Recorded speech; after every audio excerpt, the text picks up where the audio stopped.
देख रहे हैं उन सब लोगों को भी मेरा नमस्कार। गोवा के लोग बहुत धार्मिक प्रवृत्ति के लोग हैं। जब राम मंदिर का निर्माण हिंदू लोगों ने, सनातनी लोगों ने बहुत बढ़ चढ़ के, दिल खोल के की। अब जब राम मंदिर में घोटाले की, चढ़ावा चोरी की बातें सामने आ रही हैं, तो गोवा के सभी सनातनी इस बात को सुन के, जो बातें सामने आ रही हैं, भगवान राम का हार चोरी हो गया, भगवान राम की पादुका चोरी हो गई, लोगों ने पूरी श्रद्धा से हीरे जवाहरात चढ़ाए थे वो चोरी हो गए। किसी ने 200 किलो चांदी की ईंटें दी थी वो चोरी हो गई, किसी ने चांदी के दिए दिए थे वो चोरी हो गए, 200 करोड़ रुपए का कैश चोरी हो गया, पता नहीं क्या क्या। जितना रोज सामने, जितनी बातें सामने आ रही हैं, उससे और ज्यादा लोगों की आस्था को ठेस पहुंच रही है। और ये चोरी अभी शुरू नहीं हुई, ये 2021 से शुरू हुई, जब वहां पे बहुत जबरदस्त जमीन को अरबों रुपए इकट्ठे किए इन लोगों ने। और जिस तरह से इन्होंने पैसे को साइफन ऑफ किया, उनके पास जमीन थी, उन्होंने जमीन, इनकी पार्टी के किसी जमीन 2 करोड़ रुपए में इनके किसी नेता को बेची, इनकी पार्टी के, और 10 मिनट के अंदर उस नेता ने वो जमीन टेम्पल 18 करोड़ रुपए में बेच दी इन 10 मिनट्स। 2 करोड़ की जमीन 10 मिनट के अंदर 18 करोड़ की हो गई। लोगों ने चंदा दिया था मंदिर के निर्माण के लिए, वो 16 करोड़ रुपए साइफन ऑफ कर लिए गए। और ये फ्रंट पेज पे अखबारों के अंदर उन दिनों में छपा। इसी तरह से एक 3 करोड़ की जमीन टेम्पल ट्रस्ट ने 24 करोड़ में खरीदी, इसी तरह से 9 करोड़ की एक जमीन 55 करोड़ में खरीदी। तो इस तरह से 14 करोड़ की जमीनों को 1 रुपए की जमीन को 10 रुपए में खरीद के इन्होंने आपके द्वारा दिए गए राम मंदिर निर्माण के चंदे को साइफन ऑफ किया। फिर जब मंदिर बनने लगा, 42% इंजीनियर्स ने गवाही दी है, इंजीनियर्स ने रिकॉर्ड पे स्टेटमेंट दिया है कि 40 के अंदर होता है, जिस तरह से इन्होंने भगवान को धोखा दिया है। और अब निकल के आ रहा है कि किस तरह से चढ़ावे की चला। 40 दिन में 70 बार चोरी होने के फुटेज के अंदर एविडेंस सामने आए, करते हुए दिखाई दे रहे हैं। और 8 महीने की सीसीटीवी की फुटेज डिलीट कर दी इन लोगों ने। तो चोरी हुई है, तो मैंने जो आपको बताया, this is just tip of the iceberg. पता नहीं कितनी चोरी हुई है। चोरी हुई, लेकिन एक सबसे बड़ा सवाल जो हर राम भक्त के दिल में है, हर हिंदू के मन में है, ऐसा लगता नहीं है, क्योंकि जब से यह मामला सामने आया, पूरा मामला दबाने की पूरी कोशिश की जा रही है, सबूतों को हटाने की कोशिश की जा रही है, सबूतों को मिटाने की, पूरे के पूरे मामले को लीपापोती करने की की जा रही है। लेकिन मैं देख रहा हूं कि टीवी चैनल के ऊपर कहते हैं नहीं नहीं, मोदी जी सजा दिलाएंगे, मोदी जी बड़े बड़े लोगों को सजा, किसी को बख्शेंगे नहीं मोदी जी को। वो कह रहे हैं मोदी जी को पता नहीं था, अभी तक पता नहीं था, मोदी जी को सब पता था। मोदी जी ने ट्रस्ट बनाया, ना आदमी है, मोदी जी ने पिक कर करके, चूज कर करके अपने आदमियों को ट्रस्ट में रखा। मोदी जी ने चंपत राय को इस मंदिर का सर्वे सर्वा बनाया, सारी पावर उसके पास थी, सारा मैनेजमेंट चंपत राय के पास था, चूज करके वहां पे बिठाया। तो जो लोग कह रहे हैं कि मोदी जी को पता नहीं था, मैं उनसे कहना चाहता हूं कि इतनी चोरी इतने दिन से चल रही थी, मोदी जी को पता नहीं था, पेज पे छपा, मोदी जी को पता नहीं चला। 3 करोड़ की जमीन 24 करोड़ में बिकी, सारे अखबारों में छपा, मोदी जी को पता नहीं था। 14 करोड़ की जमीन रुपए में, और सारे कागज पब्लिक डोमेन में है, मोदी जी को पता नहीं था। कंस्ट्रक्शन के अंदर इतनी चोरी हो गई, 200 किलो की ईंट, चांदी की ईंटें गायब हो गई, भगवान का हार गायब हो गया, भगवान की पादुका गायब हो गई, भगवान के ऊपर चढ़ाए हुए हीरे जवाहरात गायब हो गए। मोदी जी को पता नहीं। इनके अंदर सीसीटीवी कैमरे में 70 बार चोरी पकड़ी गई, मोदी जी को पता नहीं चला। 8 महीने के सीसीटीवी। उस ट्रस्ट के अंदर एक सेंट्रल गवर्नमेंट का रिप्रेजेंटेटिव भी है, उसने भी मोदी जी को कुछ नहीं बताया। इस देश के हर बूथ पे कौन सा वोटर किस पार्टी का वोटर है और किसकी वोट कटवानी है और किसकी वोट वो मोदी जी को सब पता है।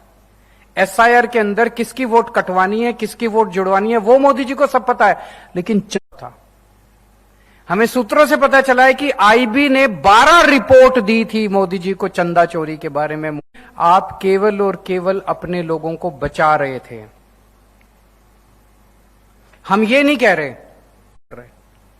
घटनाक्रम यह दिखाता है कि मोदी जी एक्टिवली अपने लोगों को बचाने के लिए, जब चोरी सामने आई, जब मामला सर से ऊपर हो गया, जब पानी सर से ऊपर हो गया, तो क्या किया? एक लूली लंगड़ी। एफआईआर के बिना एसआईटी बनी नहीं सकती। यह एसआईटी गैर कानूनी है। इस एसआईटी के पास कोई पावर नहीं, वो गिरफ्तार नहीं कर सकती। एसआईटी रेड नहीं मार सकती। एसआईटी किसी को समन नहीं कर सकती। उस एसआईटी के पास कोई पावर नहीं है। लूली लंगड़ी एसआईटी बना दी। उस एसआईटी के पास संजय सिंह, जो हमारी आम आदमी पार्टी के हैं, वो सारे जमीनों के घोटाले के, जब तो क्या पावर है इनकी? जमीनों का घोटाला इंक्वायर नहीं कर रहे, कंस्ट्रक्शन में हुए घोटाले को इंक्वायर नहीं कर रहे। क्या इंक्वायर कर रही है एसआईटी? 21 में जब जमीनों का घोटाला निकला, तब भी इन्होंने एसआईटी बना दी थी। उस एसआईटी का क्या हुआ कुछ पता नहीं है किसी को। कोई एफआईआर नहीं हुई, कोई गिरफ्तार। बेसिकली लोगों के धूल झोंक, उनको पता है पब्लिक मेमोरी बॉडी छोटी है, 15-15 दिन इनको एक्सटेंशन दे। अब उन्होंने एक फर्जी एफआईआर दर्ज कराई है। उस एफआईआर में 8 छोटे छोटे लोगों को पकड़ा है। करोड़ का कैश गायब हो गया, उसमें से 80 लाख रुपए की रिकवरी हुई। अपनी शाबाशी दे रहे हैं कि हमने एक्शन, कुछ टीवी चैनल वाले एंकर कह रहे हैं मोदी जी ने एक्शन ले लिया, 8 लोगों की गिरफ्तारी। वो 8 लोगों से 80 लाख रुपए की गिरफ्तारी हुई है। 200 करोड़ तो लगाएंगे 200 करोड़ की वो करने के लिए। सबसे मजे की बात है, इन 8 लोगों को गिरफ्तार किया। 8 लोगों को गिरफ्तार किया।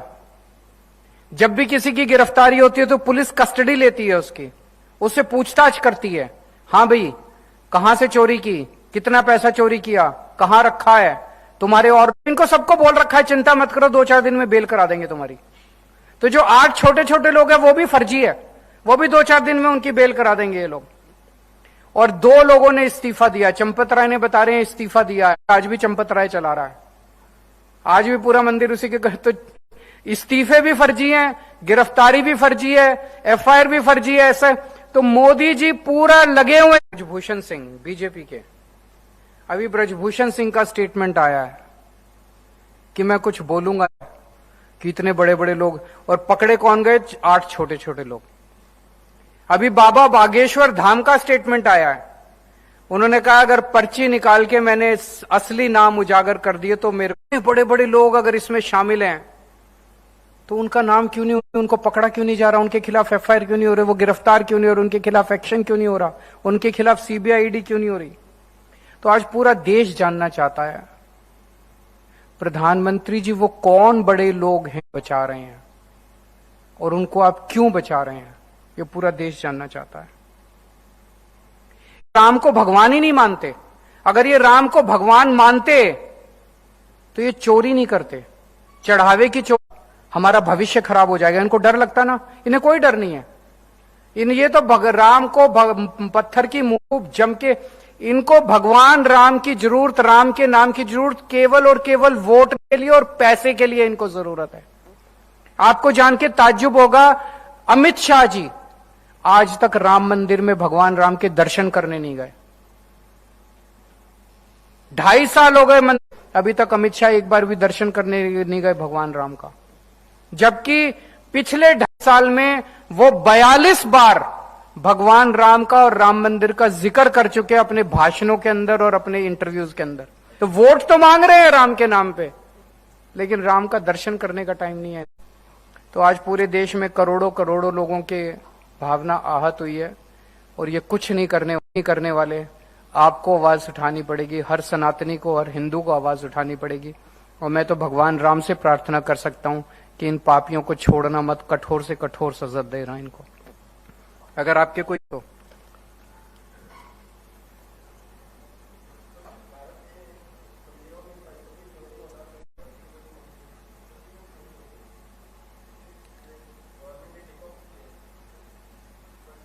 हुई और जिस पीरियड की जैसे हुई और जिस पीरियड की जैसे अगर आप देखें, अगर किसी मंदिर के अंदर पता चलता है कोई मूर्ति चोरी हो गई, कोई देखें कि एक जेवर चोरी हो गया, कई बार वन ऑफ होते हैं इस तरह के इंसिडेंट्स, कई बार सुनने तार सिस्टमैटिक और ऑर्गेनाइज्ड माफिया अगर चोरी कर रहा है, इस किस्म का कभी देखने को न मिला। नंबर 1। नंबर 2, श्री राम जुड़ी हुई है।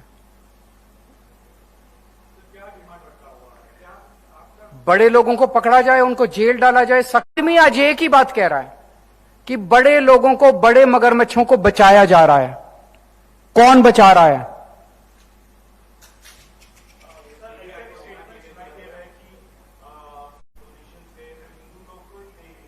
मतलब चोरी जिसने की वो चोर हिंदू, तो इनको इसका मतलब पता है जो चोर था वो हिंदू था कि क्या?